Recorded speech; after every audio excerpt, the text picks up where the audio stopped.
শহীদ আবরার ফাহাদ। চারিদিকে আওয়ামী জাহিলিয়াতের অন্ধকার সময়ে জ্বলে ওঠা এক ধূমকেতুর নাম। ক্ষণস্থায়ী এই ধূমকেতু জীবনের মাঝপথে ছিটকে পড়েছে নিজস্ব কক্ষপথ থেকে।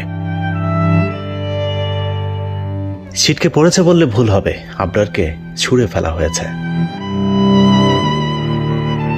পাপের এই পৃথিবী থেকে আবরার এখন অনেক অনেক দূরে, যেখানে কোনো পাপ তাকে স্পর্শ করতে পারে না। অশুভ শক্তি নিভিয়ে দিতে চেয়েছে তার জীবনের আলো, কিন্তু তারা জানে না চাইলেই সব আলো নিভিয়ে দেয়া যায় না। আবরারদের জন্ম আছে, মৃত্যু নেই। আবরাররা কখনোই মরে না।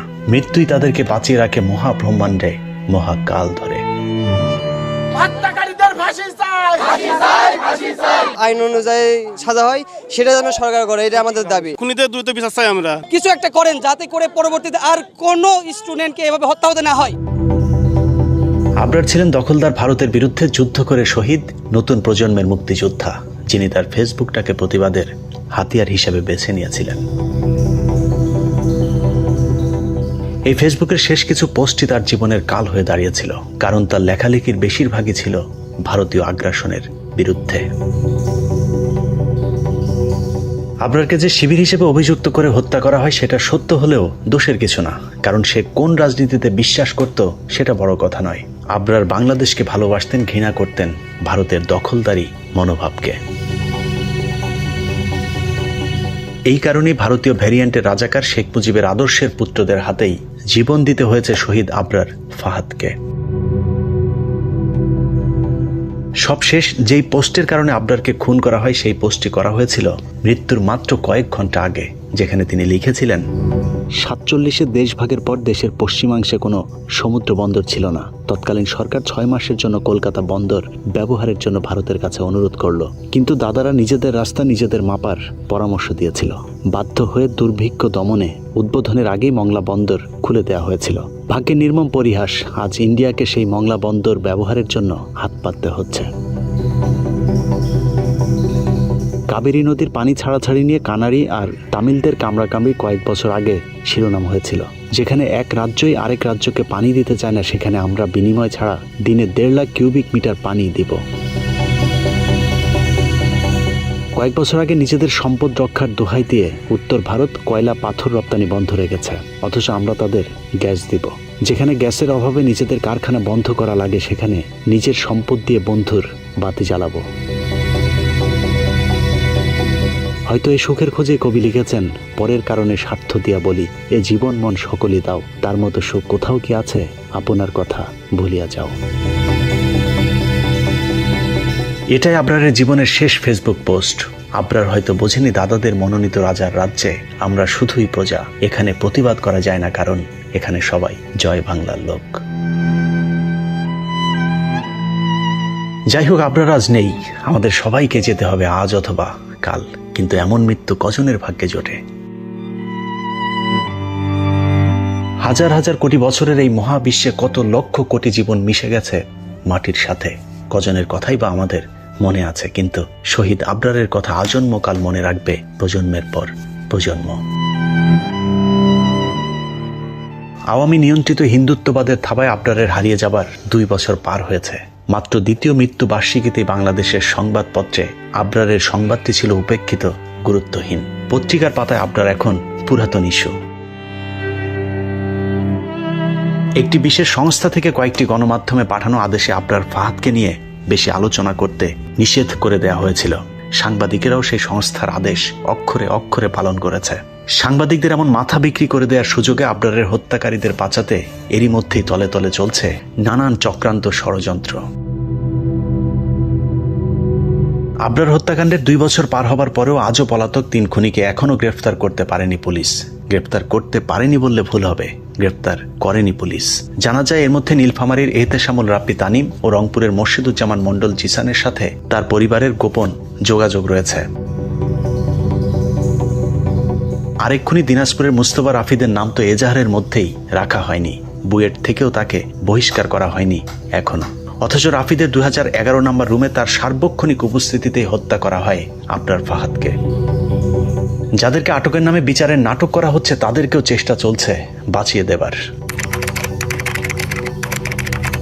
আবরার হত্যা মামলার অন্যতম আসামি আশিকুল ইসলাম বিটু, যে কিনা এরই মধ্যে মুক্ত হবার পথে। স্মারক নম্বর DSWD 34 অনুযায়ী উক্ত ঘটনায় বাংলাদেশ প্রকৌশল বিশ্ববিদ্যালয় রেসিডেন্স অ্যান্ড ডিসিপ্লিন বোর্ড 26 জনকে স্থায়ীভাবে বহিষ্কার করে।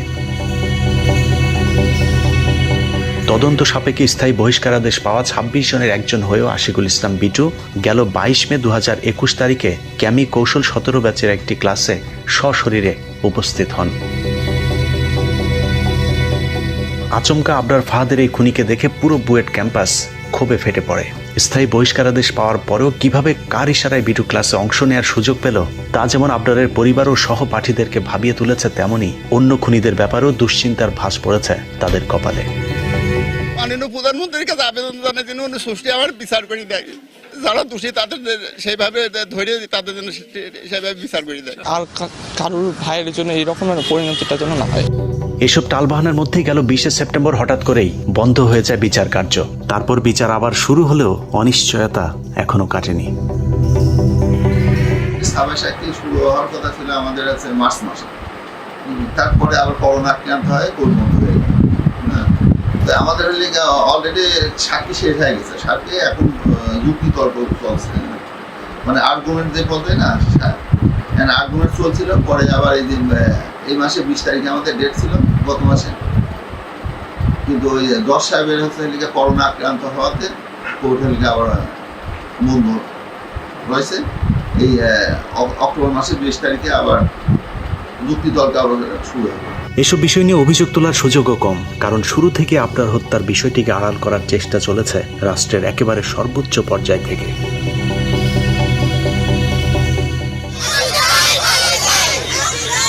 আবরারকে হত্যার পর থেকে আবরারের চিহ্ন যত দ্রুত সম্ভব মুছে ফেলার ষড়যন্ত্র চলেছে। মৃত্যুর পর তার দাফনের দিনই তাদের পরিবারের মানুষদের উপর চড়াও হয় পুলিশ। দায়িত্বে থাকা অ্যাডিশনাল এসপি মোস্তাফিজুর রহমান তিনি আমার বুকে কনুইতে আঘাত করেছেন এবং কালকেও আমাদের যখন জানাজা হয় একটা জানাজার মতো একটা কাজে সে কিনা বলে 2 মিনিটের ভিতরে জানাজা শেষ করতে। কিভাবে সেটা বলে? এখানে আমার ভাবি ছিল, তাকে বেধড়ক ভাবে পুলিশে মারা হয়েছে, শ্লীলতাহানি পর্যন্ত করা হয়েছে। স্বয়ং পুলিশ যদি এইভাবে হামলা করে তাহলে আমরা কই যাব? আমার মাননীয় প্রধানমন্ত্রীর কাছে বিচার চাই। এটা কেমন বঙ্গবন্ধুর দেশ? দেশের বিভিন্ন প্রান্ত থেকে ছুটে যাওয়া মানুষদেরকেও বাধা দেওয়া হয় আপনাদের বাড়িতে যাওয়ার পথে। আমাদের গণতান্ত্রিক অধিকার, আপনারা কেন বাধা দিবেন? শান্তিপূর্ণভাবে আমরা যাব। না না না, আপনার যে শহীদ হয়েছে আপনাদের রক্তকে আজকে অপমান করা হলো। এভাবে আবরারকে ভুলিয়ে দেওয়ার চেষ্টা চলেছে একেবারে শুরু থেকেই। নতুন ইস্যুতে ঢেকে যাওয়া পুরাতন ইস্যুর মতো আবরারও পুরাতন হয়েছে। আবরারকে আমরা সত্যিই ভুলে যেতে বসেছি, কিন্তু যার গর্ভে 10 মাস 10 দিন লালন করেছে, যিনি হাঁটি হাঁটি পা পা করে ছোট্ট আবরারকে হাঁটতে শিখিয়েছেন, যার চোখে দেখার স্বপ্ন সত্য করতেই আবরার ভর্তি হয়েছিলেন দেশের সবচেয়ে মেধাবীদের বিদ্যাপীঠে, সেই মা কি কখনো ভুলতে পারবে এমন নারী ছেঁড়া যক্ষের ধন? আবরারের মা ভোলেননি। শেষ দিনের স্মৃতিগুলো মায়ের চোখে এখনো জল জল করে ভেসে ওঠে। যখন শুয়ে থাকি বসে থাকি শুধু ওইগুলোই ভাবি। খুব গোছানো মানুষ ছিল আবরার। গুছিয়ে রাখা আবরারের ব্যবহৃত জিনিসগুলোর মাঝেই এখন ছেলেকে খুঁজে ফেরেন শহীদ আবরারের মা। সবচেয়ে বড় কথা জানো, এতটা গুছানো ছিল নিজের মতো সুতার ওখানে কালো সুতার সাথে কত বুতাম ছিঁড়বে সব ওখানে রেখে দিয়েছিল যে কখন লাগবে, আমি কখন কোথায় যাব। জীবনে এতটা গোছানো ছিল, কিন্তু জীবন গোছাতে পারল না, আগে চলে গেল।